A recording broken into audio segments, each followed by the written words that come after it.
नमो बुद्धाय. जय भीम. मी तेजल खिल्लारे. लोकज्योती मराठी या यूट्यूब चॅनलमध्ये आपल्या सर्व प्रेक्षकांचे मनापासून स्वागत. गीतेचा संदेश देणारे तथागत भगवान गौतम बुद्ध, स्वराज्याचे संस्थापक छत्रपती शिवाजी महाराज, आरक्षणाचे जनक राजर्षी शाहू महाराज, तसेच सत्यशोधक समाजाचे संस्थापक महात्मा ज्योतिबा फुले, तसेच खऱ्या अर्थाने शिक्षणाच्या देवता आपण ज्यांना मानतो त्या माता सावित्रीबाई फुले, तसेच भारतीय घटनेचे शिल्पकार विश्वभूषण महामानव प्रज्ञासूर्य, भारतीय घटनेचे शिल्पकार डॉक्टर बाबासाहेब आंबेडकर यांच्या विचारांना माझा आदर्श त्रिवार अभिवादन. ज्या संस्थेच्या माध्यमातून धम्माचा प्रचार आणि प्रसार केला जातो ती तमाम भारतीयांची एकमेव शिखर संस्था दी बुद्धिस्ट सोसायटी ऑफ इंडिया अर्थात भारतीय बौद्ध महासभा.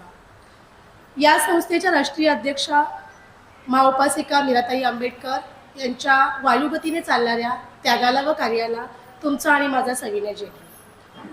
तसेच आज आपण वर्षावासाचं या ठिकाणी 5वं पुष्प गुंफीत आहोत.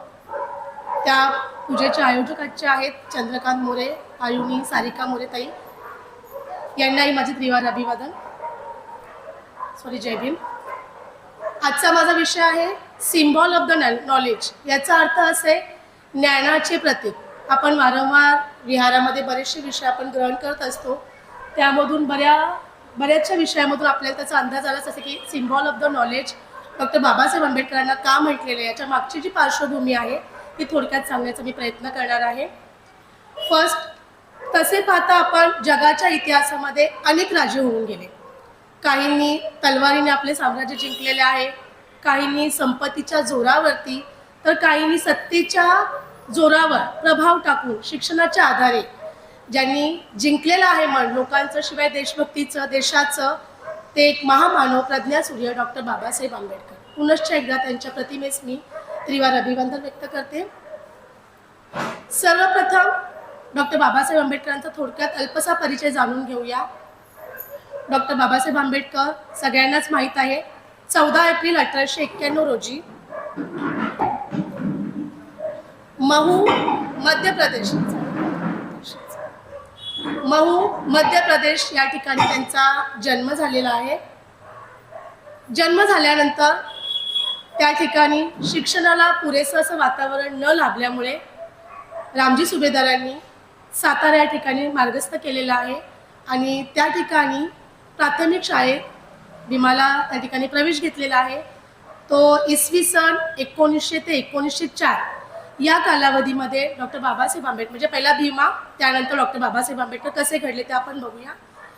तर भीमरावांना त्या ठिकाणी प्राथमिक शिक्षण दिलेलं आहे. त्यानंतर ते मुंबईमध्ये आले. मुंबईमध्ये आल्यानंतर त्या पुढचं जे शिक्षण आहे 1907 सालापासून त्यांनी भीमाला एल्फिस्टन नावाची, ज्या ठिकाणी त्यांना रामजी सुभेदारांना अशी शाळा हवी होती की त्या ठिकाणी जो अभ्यासक्रम आहे तो दर्जेदार असला पाहिजे, तर ती शाळा त्यांनी निवडली, एल्फिस्टन हायस्कूल. त्या ठिकाणी त्यांनी भीमाला त्या ठिकाणी शाळेत प्रवेश दिला. 1911 सालापर्यंत त्यांचं त्या ठिकाणी मॅट्रिकची परीक्षा भीमराव उत्तीर्ण झालेले आहे. तर सिम्बॉल ऑफ द नॉलेज, ज्ञानाचं प्रतीक का म्हटलेलं आहे? कोलंबिया विद्यापीठ न्यूयॉर्क या ठिकाणी ज्यावेळेस बरेचसे विद्यार्थी त्या ठिकाणी पदव्या घेऊन बाहेर पडत असतात, भरपूर सारे विद्यार्थी, कोलंबिया युनिव्हर्सिटीला 2004 साली 250 वर्ष पूर्ण झाले. बरोबर ना? 250 वर्ष पूर्ण झाल्यानंतर त्यांनी एक असा GR काढला की शतकातील आतापर्यंत जितके विद्यार्थी तिथून पदवी उत्तीर्ण करून निघालेले आहेत त्या शतकातील विद्यार्थ्यांमधून त्यांना एक ज्ञानी विद्यार्थी असा निवडायचा होता. आणि ज्यावेळेस ते विचारण्यात आलं, निवडण्यात आलं थोड्याशा कालावधीनंतर, तर डॉक्टर भीमराव आंबेडकरांचं नाव सर्वप्रथम त्या लिस्टमध्ये होतं. आणि त्या ठिकाणी कोलंबिया युनिव्हर्सिटीमध्ये 35 फुटाचा जो बाबासाहेबांचा पुतळा आहे त्या ठिकाणी उभारला गेला आणि त्या पुतळ्याच्या खाली एक मथळा लिहिला गेला की डॉक्टर भीमराव रामजी आंबेडकर, ज्ञानाचे प्रतीक, म्हणजे सिम्बॉल ऑफ द नॉलेज. आणि तेव्हापासून खऱ्या अर्थाने डॉक्टर बाबासाहेब आंबेडकरांना सिम्बॉल ऑफ द नॉलेज म्हणून ओळखलं जातं. मॅट्रिकची परीक्षा उत्तीर्ण झाल्यानंतर त्यांचं जे पुढील शिक्षण आहे ते घेण्यासाठी त्यांना परदेशी जावं लागलं.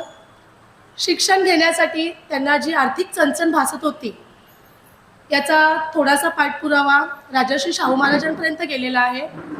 त्यांनी शिष्यवृत्तीच्या माध्यमातून त्यांना जेव्हा कळालं की एक विद्यार्थी जेव्हा पदवी परीक्षा उत्तीर्ण करून ते भारतात येणार आहेत PhD करण्यासाठी, त्यावेळेस ते स्वतः राजर्षी शाहू महाराज डॉक्टर बाबासाहेब आंबेडकरांच्या परळ या ठिकाणच्या घरी जातात. त्यावेळेस भीमराव पुस्तक वाचनामध्ये आपल्या अभ्यासामध्ये अतिशय मग्न झालेले असतात. त्यांना माहिती नसतं की राजर्षी शाहू महाराज आपल्याला या ठिकाणी भेटण्यास आलेले आहेत. तेव्हा ते वर मान करून बघतात. राजर्षी शाहू महाराज त्यांना भेटायला आलेले असतात. तेव्हा ते राजर्षी शाहू महाराज म्हणतात की राजे, तुम्ही बोलवणं केलं असतं तर आम्ही आलो असतो, तुम्ही इकडे येण्याची का तसदी घेतली. तेव्हा बघा, ही जे वचन असतात, हे जे शब्द असतात ते फक्त थोर माणसांच्या तोंडातूनच निघत असतात. तेव्हा राजर्षी शाहू महाराज म्हणतात की आम्ही तर लोकांचे राजे आहोत, आम्ही तर लोकांचे राजे आहोत, परंतु तुम्ही तर ज्ञानाचे राजे आहोत. जर का राजे आणि बुद्धिवंत जीवीवर्ग जर का या ठिकाणी आपण जर का तुलना करायला घेतली तर यामध्ये जो बुद्धिवंत असतो तोच खरा निष्ठावान असा ठरतो. आणि ते तुम्ही आहात, तुम्ही तर ज्ञानाचे राजे आहात, आम्ही फक्त लोकांचे राजे आहोत. त्यावेळेस राजर्षी शाहू महाराज यांच्या तोंडून हे उद्गार निघालेले आहेत. आपण आतापर्यंत दीक्षाभूमी आणि चैत्यभूमी हे आपल्या सगळ्यांना माहिती आहे, परंतु संकल्पभूमी आजपर्यंत आपण बघितली नसेल. त्या संकल्पभूमी सांगते. डॉक्टर बाबासाहेब आंबेडकर जेव्हा भारतात येत असतात, बडोद्याचे सयाजीराव महाराज गायकवाड त्यांनी बऱ्याचशा शिष्यवृत्त्या त्यांना देऊन परदेशामध्ये पाठवलेलं असतं. त्यांचं शिक्षण पूर्ण करून जेव्हा ते येणार असतात ते सयाजीराव महाराजांना माहीत असतं. मग ते त्या ठिकाणी असलेल्या सेवकांना आपला आदेश देतात की असं असं डॉक्टर बाबासाहेब आंबेडकर रेल्वे स्टेशनवरती येणार आहेत, तर तुम्ही त्यांना घ्यायला जायचं आहे. पण राजाचा आदेश मात्र त्यांचे जे सेवक असतात त्यांनी सवर्ण, हिंदू सवर्ण, त्यांनी तो आदेश धुडकावून लावला. म्हणजे बघा, त्यावेळेस किती राजसत्ता आणि धर्मसत्ता किती प्रबळ होते, जास्तीत जास्त धर्मसत्ता. कारण त्या सेवकांना वाटतं की म्हणजे हा अस्पृश्य जातीचा मुलगा हा परदेशातून येणार आहे आणि आम्ही त्याला घ्यायला जाऊ, ही बाब मात्र आमच्या विषयाची नाही आहे, आम्ही हे करू शकत नाही. आणि ते खरंच त्या ठिकाणी जात नाहीत त्यांना घ्यायला. डॉक्टर बाबासाहेब आंबेडकर येतात. त्यांना माहीत असतं की परदेशामध्ये सुद्धा इतका छळ नसेल जातीभेद आणि अस्पृश्यतेविषयी, कारण संविधानामध्ये स्पष्ट नोंद केलेली आहे की अस्पृश्यता पाळणे हा गुन्हा आहे. जेव्हा बाबासाहेब त्या ठिकाणी येतात आणि ते का पारशी धर्मशाळेमध्ये त्यांना नाईलाज असतं, आपलं नाव त्या ठिकाणी बदलून त्या ठिकाणी त्यांना आश्रय घ्यावा लागतो. परंतु ते जेव्हा त्यांच्या त्या ठिकाणी लक्षात येतं की हा अशा अशा जातीचा विद्यार्थी आहे, तो आपल्याकडे इकडे आश्रय घेण्यासाठी आला, तेव्हा तिथून त्याचं जे सामान आहे, पेटी वगैरे कपडे सगळं त्यांचं बाहेर फेकून देतात. परंतु बाबासाहेब डगमगत आहेत किंवा तिथेही त्यांनी संघर्षाला अतिशय मोठ्या ह्याच्याने त्यांनी साथ दिलेली आहे. ते संपूर्ण आपलं सामान घेतात आणि बाजूलाच एक बगीचा असतो, त्या ठिकाणी एक झाड असतं, त्या ठिकाणी जाऊन बसतात. त्यांच्या डोळ्यातून भरपूर असे अश्रू येत असतात.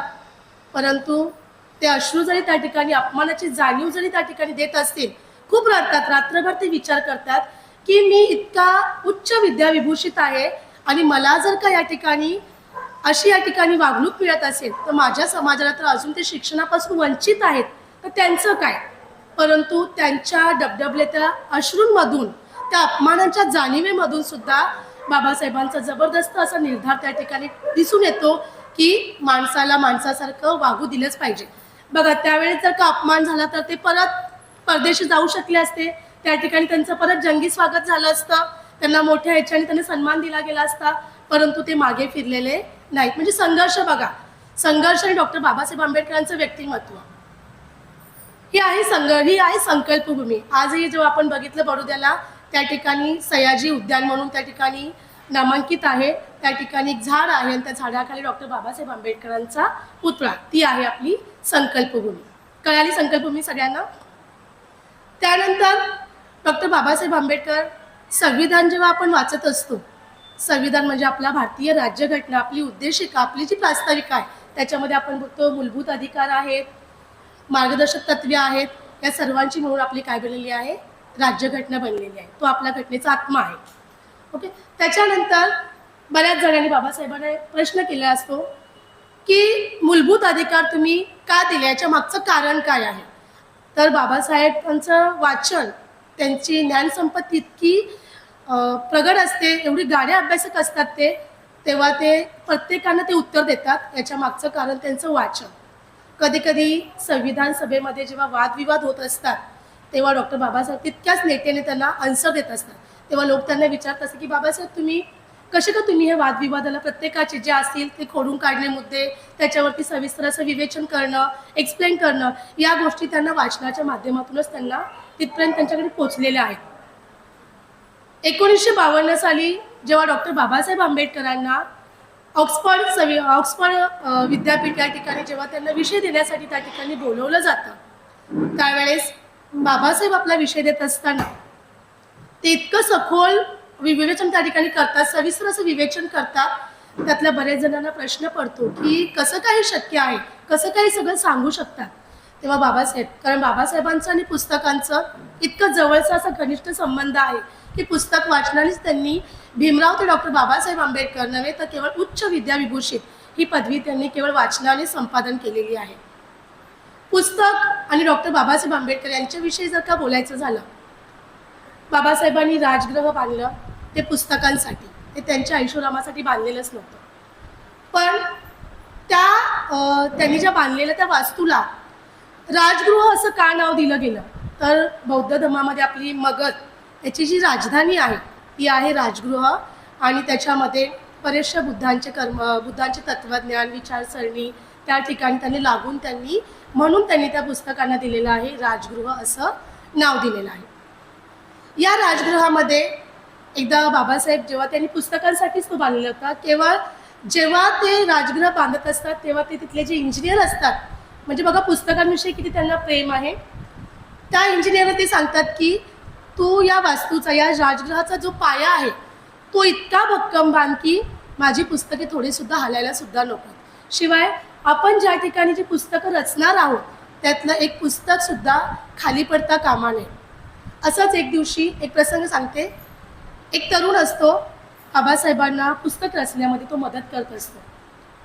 पुस्तके रचत असताना त्यांच्या हातून एक पुस्तक थोडंसं खाली पडायला आलं, ते पडत नाही पुस्तक, परंतु जेव्हा ते पुस्तक खाली पडायला येतं तेव्हा बाबासाहेबांना राग येतो, परंतु त्या ठिकाणी त्यांनी खूप सारे पेशन्स त्या ठिकाणी त्यांनी ठेवलेले आहेत.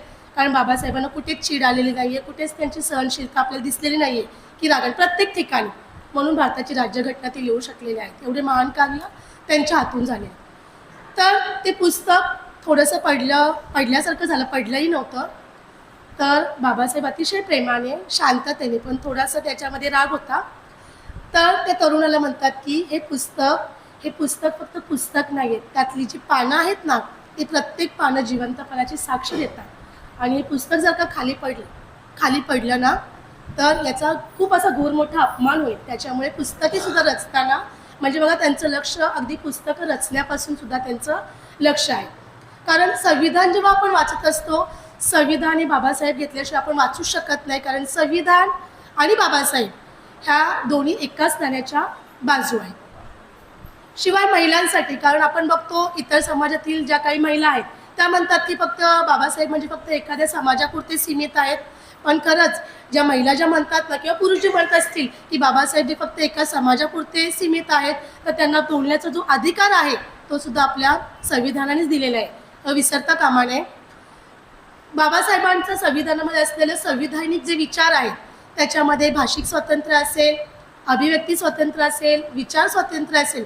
कारण आपण प्रत्येक ठिकाणी उभं राहून बोलतो, आपले विचार मांडतो, एखाद्या विषयी आपण विचारातून चूक काय आहे, बरोबर काय आहे, किंवा कोणत्या गोष्टीला न्याय दिला पाहिजे, कोणत्या गोष्टी अन्यायाविरुद्ध आहेत त्यासाठी आपण झगडलं पाहिजे, या ज्या गोष्टींचं ज्ञान आहे ते आपल्याला संविधानामध्ये असलेल्या संविधानिक जबाबदाऱ्या आहेत त्यातूनच आपल्याला ऐकायला आणि शिकायला मिळतात. तेव्हाच आपण पुढे जात असतो आणि आपले विचार आपण मांडत असतो. संविधान सभेत जेव्हा बाबासाहेब बोलायचे तेव्हा ते म्हणाले की प्रत्येक त्यांच्या मागे त्यांचा एक मुद्दा असायचा. आपण जेव्हा बोलतो फक्त संविधानापुरतं नाही, संविधानामध्ये त्यांची प्रत्येक बाजू असायची, प्रत्येक त्यांची जी बाब असायची ती एकतेच्या मार्गावर. कारण माझा जो समाज आहे त्यालाही माणसासारखं, माणसाप्रमाणे त्याला वागता आलं पाहिजे. त्यांच्या प्रत्येक बोलण्यातून हे त्यांना दिसून यायचं आणि लोक त्यांना प्रश्न देखील विचारायचे. मूलभूत अधिकाराविषयी सांगताना मध्येच थांबली मी.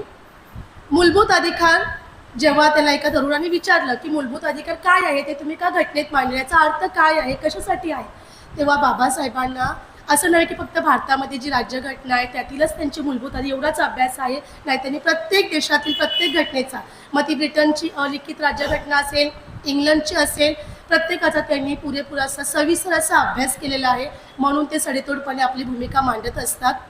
तर मूलभूत अधिकार ते सांगताना एवढंही म्हणतात की मूलभूत अधिकार ही प्रत्येक देशांचे, जसं आपण ब्रिटन, फ्रान्सचं जर का उदाहरण घेतलं तर त्या प्रत्येक देशाचे मूलभूत अधिकारी त्या त्या देशांशी आपण निवडून घेतलेले आहेत आणि त्याप्रमाणेच आपण वागत आहोत, असे ते मूलभूत अधिकाराविषयी बोलत असतात. शिवाय महिलांसाठी आपण जे बघितलं Hindu code bill, Hindu code बिलमध्ये सर्वांना संततीविषयक अधिकार, आपण जेव्हा बघितलं पूर्वी फक्त वडिलांच्या संपत्तीमध्ये मुलींना अधिकार दिला नाही जायचा, तर महिलांसाठी बाबासाहेब आंबेडकरांनी खूप असे प्रयत्न केलेले आहेत. परंतु सातत्याने प्रयत्न करून देखील त्याला यश न आल्यामुळे स्वतः ते कायदेमंत्री असताना 27 सप्टेंबर 1951 रोजी त्यांनी 1951 रोजी त्यांनी मंत्रिपदाचा त्या ठिकाणी राजीनामा, कारण जर का माझ्या महिलांसाठी मी ज्या अटी नोंदी केलेल्या आहेत त्या जर का मान्य होत नसतील तर त्याचा काय फायदा, कारण सातत्याने प्रयत्न करून जेव्हा ते प्रत्यक्षात उतरत नाही तेव्हा बाबासाहेब स्वतः कायदेमंत्री असताना त्यांनी कायदेमंत्रीपदाचा राजीनामा दिलेला आहे. एक गोष्ट आम्हाला सगळ्यांनाच माहिती, महाडचा सत्याग्रह. डॉक्टर बाबासाहेब आंबेडकर जेव्हा त्यांनी माध्यमिक किंवा प्राथमिक शाळेमध्ये जेव्हा त्यांनी प्रवेश घेतला त्यावेळेस शिक्षक बऱ्याच जणांना प्रश्न विचारायचे आणि भीमरावांचा हात नेहमी वरती असायचा, परंतु त्यांना उत्तर दिलं जाऊ दिसायचं नाही, कारण तो अस्पृश्य त्यांना वर्गाच्या बाहेर बसवलं जायचे. परंतु वर्गाच्या बाहेर बसून सुद्धा बघा, विद्यार्थी एक आपल्या भारतीय घटनेचा शिल्पकार, उच्च विद्याविभूषित ही पदवी मिळवू शकतो. आज आपल्याला सगळ्या सोयीसुविधा आहेत, परंतु आपली मुलं आज अभ्यास कर म्हटलं की ऐकत नाही. परंतु त्यावेळेस विद्यार्थ्यांना एक प्रश्न विचारण्यात आला, गणिताचा तास होता. शिक्षकांनी प्रश्न विचारला, भिवाने हात वरती केला आणि शिक्षकांना वाटले की येत असेल, कारण कोणाचाच हात वरती नव्हता.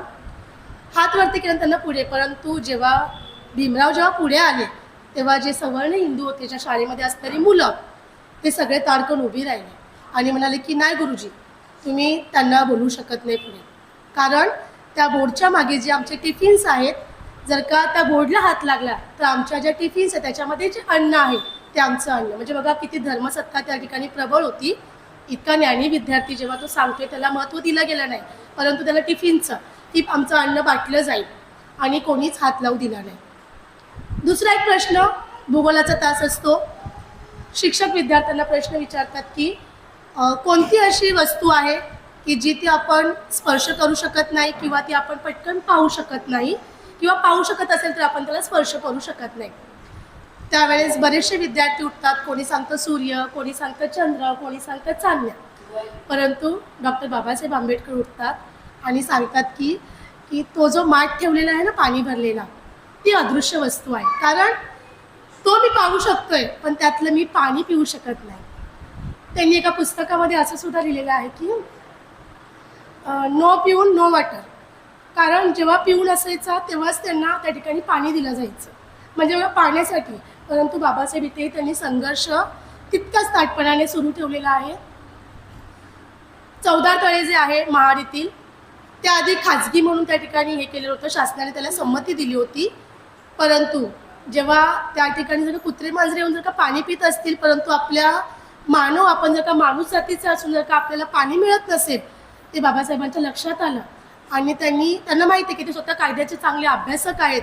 परंतु भरपूर जणांनी जेव्हा त्यांनी पाण्याला स्पर्श केला, आपल्या काही अनुयायांना घेऊन बरेच जण लाठीकाठी घेऊन त्यांना मारायला आले, परंतु बाबासाहेब त्या ठिकाणी देखील अतिशय शांततेने त्यांनी उत्तर दिलेलं आहे. म्हणजे ज्ञानाचं प्रतीक कशा कशा गोष्टीतून आपल्याला जाणवते ते सांगते. त्यावेळेस त्यांनी जेव्हा स्पर्श केला तर तिथून काही लोक त्यांना मारायला आले, कारण ही फक्त खाजगी बाब आहे, शासनानेही मंजूर केलेली आहे, तर त्या ठिकाणी तुमचा अधिकार नाही आहे. मग तेव्हा ते कायद्याचा त्यांना बराचसा चांगला अभ्यास असल्यामुळे ते जातात आणि त्या ठिकाणी शासनाला सांगतात की नाही. जर का ही गोष्ट फक्त एका समाजासाठी नसेल तर कोणालाच नसेल, तर तुम्ही ते सार्वजनिक म्हणून ते सार्वजनिक म्हणून तो पानवटा जो आहे तो तुम्ही खुला केला पाहिजे. आणि म्हणून डॉक्टर बाबासाहेब आंबेडकरांची ही जी बाब आहे, थोड्या दिवसानंतर काही वर्षानंतर 20 मार्च 1927 रोजी त्यांनी त्या ठिकाणी जाऊन महाडचा हा क्रांतिकारक असा लढा त्यांनी दिलेला आहे आणि तेव्हापासून आपल्याला पाण्याचा अधिकार हा मिळालेला आहे. शिवाय तसेच मंदिरामध्ये प्रवेश नव्हता. 1932 साली नाशिक येथील काळाराम मंदिर जो सत्याग्रह आहे तिथे देखील बाबासाहेबांनी आपल्याला प्रवेश दिलेला आहे. शिक्षणाच्या बाबतीत, कारण शिक्षणामध्ये एवढी ताकद आहे ना, कारण ज्ञान हे बाबासाहेबांनी शस्त्र मानलेलं आहे, पुस्तकांना मित्र मानलेलं आहे आणि शिक्षण ही त्यांची ताकद आहे. म्हणूनच बाबासाहेबांनी आपल्याला एक मूलमंत्र दिलेला आहे की शिका, संघटित व्हा आणि संघर्ष करा. कारण बाबासाहेबांच्या आपण जयंत्या 100हून अधिक देशामध्ये साजऱ्या केल्या जातात, परंतु खऱ्या अर्थाने जेव्हा त्यांचे विचार जेव्हा आपण खरं आत्मसात करू, त्यांचे विचार जेव्हा आपल्या डोक्यात घेऊ, तेव्हा खऱ्या अर्थाने बाबासाहेबांना ती आदरांजली असेल. ज्ञानाचे प्रतीक ही गोष्ट जेव्हा आपण या ठिकाणी ऐकत असू त्यावेळेस बाबासाहेबांनी अनेक वृत्तपत्रे लिहिलेली आहेत. शिवाय शेतकऱ्यांसाठी नदी, पाटबंधारे यासाठी सुद्धा त्यांचं योगदान महत्त्वाचं आहे. त्यांच्याविषयी म्हणतात की शरीराला एखाद्या वेळेस अन्न कमी मिळालं तरी चालेल, कारण शरीराचं पोषण कमी झालं तर आपण थोडंसं आजारी पडू, काही आपल्याला व्याधी जडतील. परंतु जर का मेंदूचं जर का पोषण कमी झालं तर त्यासाठी आपण गुलाम असल्याशिवाय जगूच शकणार नाही. आपल्याला नेहमीच गुलामीनुसारच आपल्याला राहावं लागेल आणि आपल्याला ती पत्करावी लागेल. जाता आता इतकंच म्हणेल की लेखणी तर सगळ्यांच्या हातामध्ये होती, ताकद ही सगळ्यांच्या हातामध्ये होती. लेखणी तर सगळ्यांच्या हातामध्ये होती, ताकद ही सगळ्यांच्या हातामध्ये होती. परंतु राज्यघटना, संविधान लिहिण्याची जी क्षमता होती ती फक्त डॉक्टर बाबासाहेब आंबेडकरांच्या हातामध्येच होती. म्हणून डॉक्टर बाबासाहेब आंबेडकरांना संविधानाचे शिल्पकार, ज्ञानाचे प्रतीक अशा अनेक नावाने, अनेक विशेषणाने आपण संबोधत असतो. ज्यांची बुद्धिमत्ता पाहून जगातील श्रेष्ठ विद्यापीठे नतमस्तक झाली, ज्यांच्या लेखणीने करोडो शोषितांच्या अंधकारमय जीवनात क्रांतीची ज्योत पेटवली, अशा जगातील सर्वोच्च ज्ञानसिंधूला माझे कोटी कोटी प्रणाम. जय भीम, जय संविधान. आमचे असेच नवनवीन व्हिडिओ पाहण्यासाठी आमच्या YouTube चॅनलला सबस्क्राईब, लाईक व शेअर करायला विसरू नका. धन्यवाद.